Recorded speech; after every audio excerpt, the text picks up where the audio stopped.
Welcome to FlopTurnRiver's coverage of a heads-up for rolls battle between Full Tilt Poker and PokerStars. The event was a battle between both of the sites, made up of 3 head-to-head matchups. Each matchup comprised 3 heads-up sit-and-goes, with the winner of each matchup taking home $50k from the loser. We caught up with both of the captains, Gus Hansen and Dwan Negreanu, to find out what started all this off.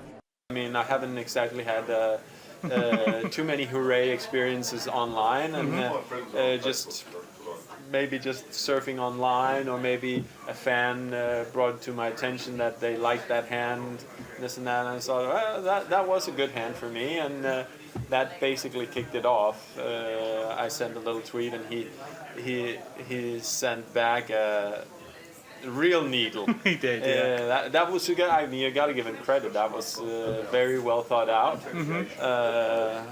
It did sting a little bit, but I mean, that's how it goes. I'll survive. I'm a big boy now. He started with his needle. I threw back in a needle of my own, and then it sort of snowballed. And then I talked to people at PokerStars to see if something could happen along these lines, and something like I said, I've been wanting to do for a very long time. So we thought it'd be fun and good for poker, and to do it here live at EPT London, it's the perfect place. The event started with a matchup between Viktor, Illegranu, Blum, and Bertrand ElkY, and we have Mike bringing you the highlights. Let's take a look at some of the big hands in the match between Full Tilt Pro Illegranu and PokerStars player Bertrand ElkY. ElkY has about a 2-to-1 chip lead to start this hand. He raises, Illegranu calls, and they get just about the wettest flop imaginable. ElkY c-bets, Issy raises, and neither player wastes any time getting all the chips in the middle. ElkY shows the second nut straight against Isildur's open-ended straight draw and flush draw. There's not much either player could do there, that's just a cooler, and ElkY wins the first table. This next hand happens at table 3, where Isildur had accumulated a small chip lead. Issy raises, ElkY makes the call. They see a flop, and it goes check call. The turn goes check call again. And on the river, Issy makes an overbet shove, which ElkY calls. It turns out Issy had nothing at all, whereas ElkY made the straight on the turn. I think this hand is a good example of ElkY using Isildur-1's well-known aggressive tendencies against him to trap him into losing a lot of chips.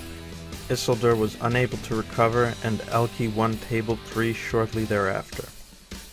Our next interesting hand happened on table 2, with ElkY having a sizable chip lead over Isildur-1. Isildur raises, ElkY 3-bets, Isildur makes the call. ElkY leads out on this dry flop, and Issy calls. The turn goes check check. ElkY checks the river. Isildur bets. ElkY check raises and Isildur folds. This hand left Isildur very crippled. I think it's another example of ElkY using Isildur's aggression against him to win a nice pot. Isildur was unable to recover. ElkY swept all 3 tables against Issy, giving PokerStars a 1-0 lead.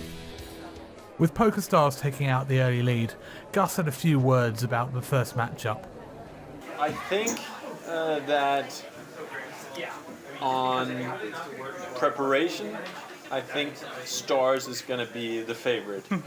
They're more methodical, where we're more hands-on, sit down on the table and play. Yeah.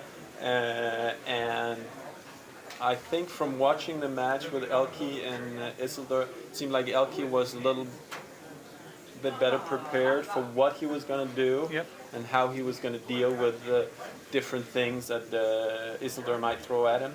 Where Isildur got a little flustered by the constant min raise by ElkY. So I think obviously ElkY is just not going to sit down and win 3-0 against Isildur, but I think from the play it looked like he had a better strategy, a more well thought out plan, and that could be part of the reason why he ended up winning that match. I spoke to Daniel Negreanu and he explained how he picked the PokerStars team. Well, I'll tell you how it was done. Originally, I went to Twitter and sort of asked people who they thought I should pick, and I narrowed it down to 5 players. Obviously, ElkY, Ike, Vanessa Selps, Jason Mercier, and Eugene Kachelov. So then what I did, and this was a great experience of team bonding, I had the 5 of them all pick. They couldn't pick themselves, and one of them picked 2 players and ranked them 1 and 2. And then there was a point system. First place rank was 2 points and then 1 point. So Ike got the most votes. Everybody voted for him either first or second. And then and closely in second place was ElkY. And obviously it looks like a great pick now that ElkY's beaten Viktor Blum. But I couldn't have gone wrong. I really had a great stable of people that could all be competitive at this level. Mike has the highlights from the Dur and Ike matchup. After Isildur's defeat at the hands of ElkY, it was up to Dur to turn things around for Team Full Tilt in his match against Stars Pro Ike Haxton. This hand happened at table 1. Dur raised, Ike 3-bet, and Dur made the call. They see a flop, Ike c-bets, Dur raises, and Ike Haxton goes over the top, Dur folds.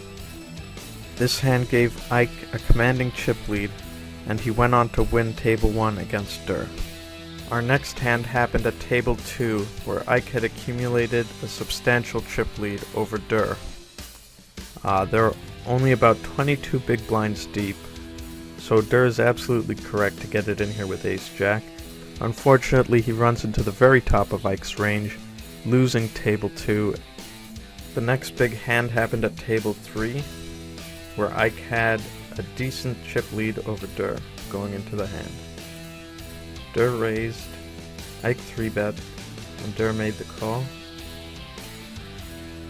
Ike c-bet, Dur raised.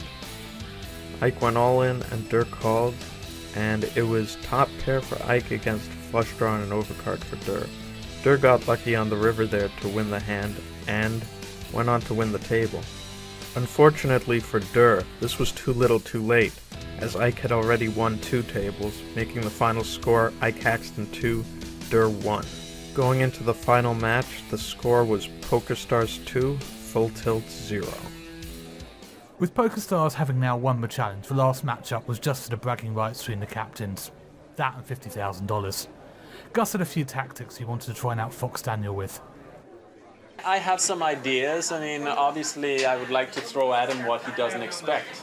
But I'm not quite sure what he does expect. I do have a history of limping a lot in heads-up matches. Am I going to continue to do that? Maybe, maybe not.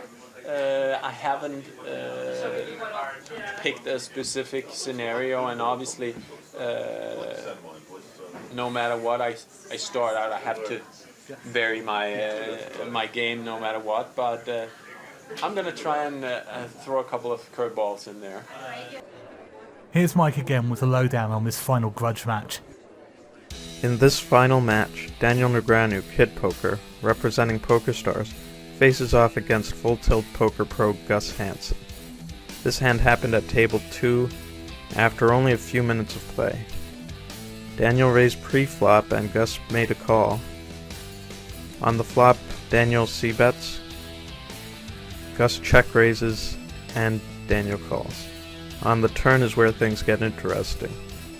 Gus bets, Daniel raises, and Gus 3-bets all in. Daniel makes the call with his top 2 pair against Gus Hansen's top pair with a queen kicker. I think Gus really overplayed his hand here, given that they started 150 big blinds deep. In any case, Daniel won that hand, and that table. This next hand happened at table 3 with Gus severely short-stacked. He has about 26 big blinds. Daniel opens, Gus 3-bets, Daniel 4-bets all in, and Gus calls with Jack-9 offsuit. Very, very optimistic play of Jack-9 offsuit there by Gus, and Daniel's Ace-King holds up to win the hand and the table. This last hand happened at table 1 with Daniel having a 2-1 chip lead against Gus.